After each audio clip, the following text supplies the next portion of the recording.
শিলিগুড়ি পুর নিগমের ২৭ নম্বর ওয়ার্ডের বাবুপাড়া এলাকায় দিনের বেলায় ঘটল দুঃসাহসিক চুরির ঘটনা। চোরের দল বাড়ি ফাঁকা পেয়ে লক্ষাধিক টাকা সোনার অলংকার এবং প্রায় ৫০,০০০ টাকা নগদ অর্থ নিয়ে চম্পট দেয়। ঘটনায় চাঞ্চল্য ছড়িয়েছে এলাকায়। পরিবার সূত্রে জানা গিয়েছে, বুধবার দুপুরে পরিবারের সদস্যরা বাজার করতে বাড়ি থেকে বেরিয়ে যান। কিছুক্ষণের মধ্যেই বাড়ি ফিরে দেখেন প্রধান দরজার তালা ভাঙা এবং ঘরের আলমারি তছনছ অবস্থায়। সেখান থেকে উধাও হয়ে গেছে সোনা এবং রূপোর অলংকার সহ নগদ অর্থ। ঘটনার খবর পাওয়া মাত্রই শিলিগুড়ি থানার পুলিশ ঘটনাস্থলে পৌঁছে তদন্ত শুরু করে। পুলিশ ইতিমধ্যে আশেপাশে সিসিটিভি ফুটেজ সংগ্রহ করেছে এবং দুষ্কৃতীদের খোঁজে তল্লাশি চালাচ্ছে। तो बाहर गई थी थोड़ा काम से, तो माँ के देखी तो ताला खुला है।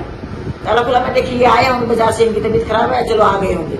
तो अंदर आई तो ताला तो नहीं, मैं ताला तो बंद करके मार देते हैं, ताला नहीं है क्या बात है। तो अंदर आई, माँ क्या कर रहे हो अंदर, इतनी जल्दी आ गए। तो बोलते कि ना वो तो बोले नहीं। फिर मैं अंदर गई, रूम में देखी लाइट जल रही है, लाइट क्या जला रखी है, सब लाइट जल रही है। तो जाके देखी तो अंदर में अलमारी सब टूटी पड़ी है, अलमारी टूटी, सामान बिखरा पड़ा है।